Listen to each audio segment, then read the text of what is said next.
In case you're wondering, no, I'm not wearing a dress. And no, I'm not saying what I'm wearing underneath. This is a ko. This is my national dress. This is how all men dress in Bhutan. That is how our women dress.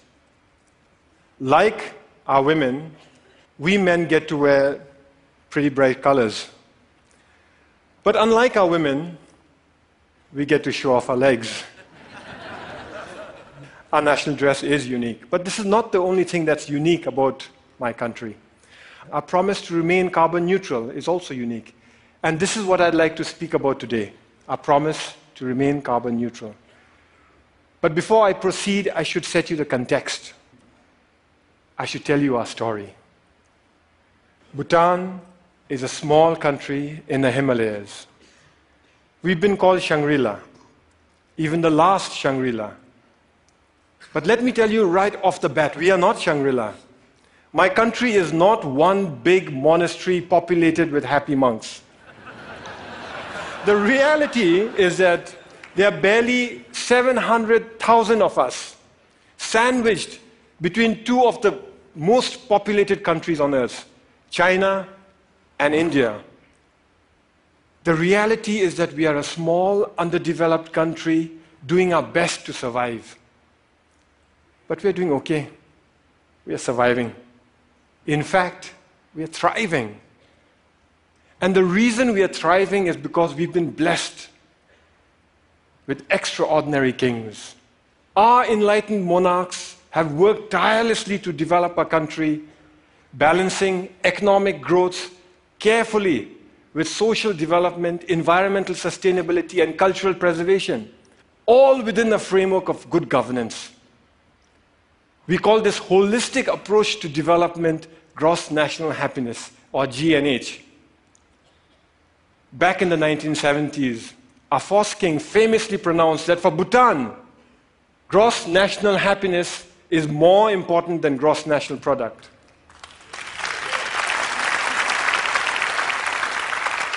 Ever since, all development in Bhutan is driven by GNH, a pioneering vision that aims to improve the happiness and well-being of our people. But that's easier said than done, especially when you're one of the smallest economies in the world. Our entire GDP is less than $2 billion. I know that some of you here are worth more individually than the entire economy of my country. So our economy is small. But here's where it gets interesting. Education is completely free. All citizens are guaranteed free school education, and those that work hard are given free college education. Healthcare is also completely free. Medical consultation, medical treatment, medicines, they're all provided by the state. We manage this because we use our limited resources very carefully, and because we stay faithful to the core mission of GNH, which is development with values. Our economy is small, and we must strengthen it. Economic growth is important. But that economic growth must not come from undermining our unique culture or our pristine environment. Today, our culture is flourishing. We continue to celebrate our art and architecture, food and festivals, monks and monasteries. And yes, we celebrate our national dress too. This is why I can wear my ko with pride. Here's a fun fact. You're looking at the world's biggest pocket. It starts here, goes round the back, and comes out from inside here. In this pocket, we store all manner of personal goods, from phones and wallets to iPads, office files, and books. But sometimes even precious cargo. So our culture is flourishing, but so is our environment. 72% of my country is under forest cover. Our constitution demands that a minimum of 60% of Bhutan's total land shall remain under forest cover for all time.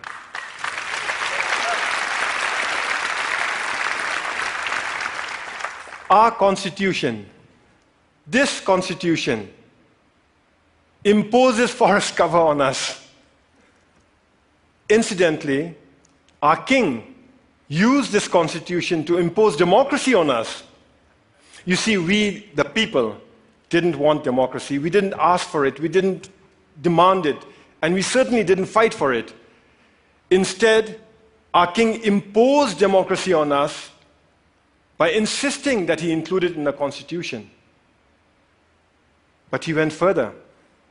He included provisions in the constitution that empower the people to impeach their kings, and included provisions in here that require all our kings to retire at the age of 65.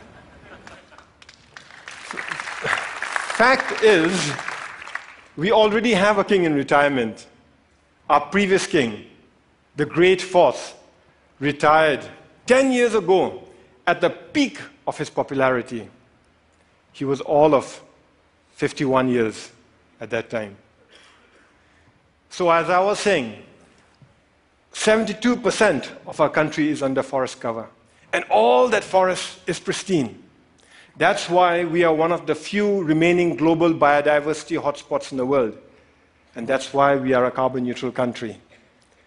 In a world that is threatened with climate change, we are a carbon neutral country. Turns out it's a big deal. Of the 200-odd countries in the world today, it looks like we are the only one that's carbon neutral. Actually, that's not quite accurate. Bhutan is not carbon neutral. Bhutan is carbon negative. Our entire country generates 2.2 million tons of carbon dioxide. But our forests, they sequester more than 3 times that amount. So we are a net carbon sink for more than 4 million tons of carbon dioxide each year. But that's not all. We export most of the renewable electricity we generate from our fast-flowing rivers. So today, the clean energy that we export offsets about 6 million tons of carbon dioxide in our neighborhood. By 2020, we'll be exporting enough electricity to offset 17 million tons of carbon dioxide. And if we were to harness even half our hydropower potential, and that's exactly what we are working at, the clean, green energy that we export would offset something like 50 million tons of carbon dioxide a year. That is more CO2 than what the entire city of New York generates in 1 year. So inside our country, we are a net carbon sink. Outside, we are offsetting carbon. And this is important stuff. You see, the world is getting warmer. And climate change is a reality. Climate change is affecting my country. Our glaciers are melting, causing flash floods and landslides, which in turn are causing disaster and widespread destruction in our country. I was at that lake recently. It's stunning. That's how it looked 10 years ago. And that's how it looked 20 years ago. Just 20 years ago, that lake didn't exist. It was a solid glacier. A few years ago, a similar lake breached its dams and wreaked havoc in the valleys below. That destruction was caused by one glacial lake. We have 2,700 of them to contend with. The point is this: my country and my people have done nothing to contribute to global warming. But we are already bearing the brunt of its consequences. And for a small, poor country, one that is landlocked and mountainous, it is very difficult. But we are not going to sit on our hands doing nothing. We will fight climate change. That's why we have promised to remain carbon neutral. We first made this promise in 2009 during COP15 in Copenhagen. But nobody noticed. Governments were so busy arguing with one another and blaming each other for causing climate change that when a small country raised our hands and announced, we promise to remain carbon neutral for all time, nobody heard us. Nobody cared. Last December in Paris, at COP21, we reiterated our promise to remain carbon neutral for all time to come. This time we were heard. We were noticed and everybody cared. What was different in Paris was that governments came around together to accept the realities of climate change and were willing to come together and act together and work together. All countries, from the very small to the very large, committed to reduce their greenhouse gases emissions. The UN Framework Convention for Climate Change says that if these so-called intended commitments are kept, we'd be closer to containing global warming by 2 degrees Celsius. By the way, I've requested the TED organizers here to turn up the heat in here by 2 degrees. So if some of you are feeling warmer than usual, you know who to blame. It's crucial that all of us keep our commitments. As far as Bhutan is concerned, we will keep our promise to remain carbon neutral. Here are some of the ways we are doing it. We are providing free electricity to our rural farmers. The idea is that with free electricity, they will no longer have to use firewood to cook their food. We are investing in sustainable transport and subsidizing the purchase of electric vehicles. Similarly, we are subsidizing the cost of LED lights, and our entire government is trying to go paperless. We are cleaning up our entire country through Clean Bhutan, a national program, and we are planting trees throughout our country through Green Bhutan, another national program. But it is our protected areas that are at the core of our carbon neutral strategy. Our protected areas are our carbon sink. They are our lungs. Today, more than half our country is protected as national parks, nature reserves, and wildlife sanctuaries. But the beauty is that we've connected them all with one another through a network of biological corridors. Now, what this means is that our animals are free to roam throughout our country. Take this tiger, for example. It was spotted at 250 meters above sea level in the hot subtropical jungles. 2 years later, that same tiger was spotted near 4,000 meters in our cold alpine mountains. Isn't that awesome?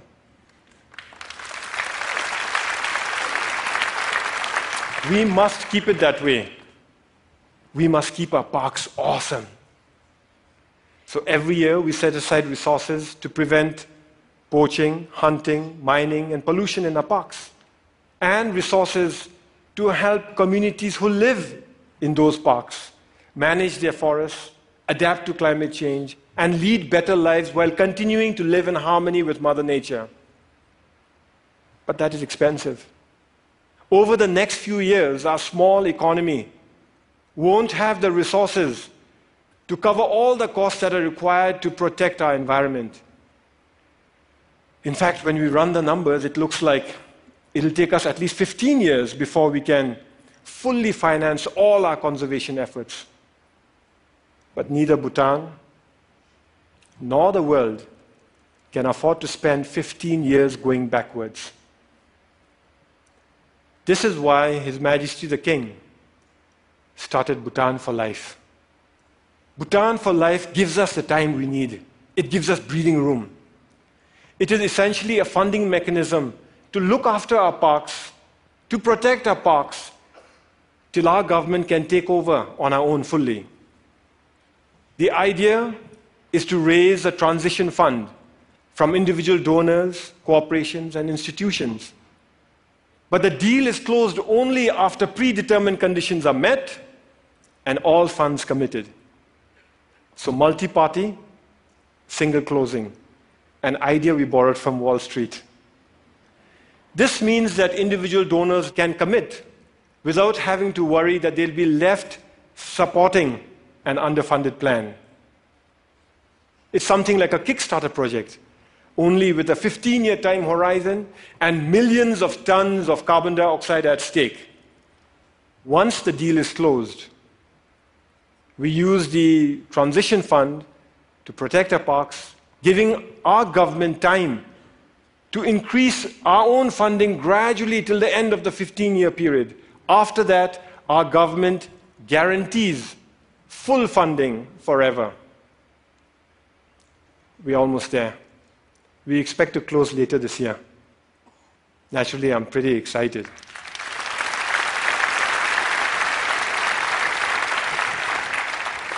The World Wildlife Fund is our principal partner in this journey.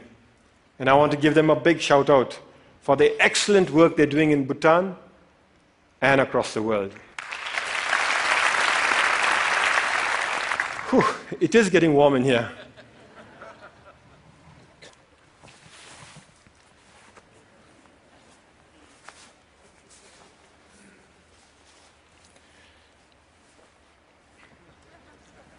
I thank you for listening to our story.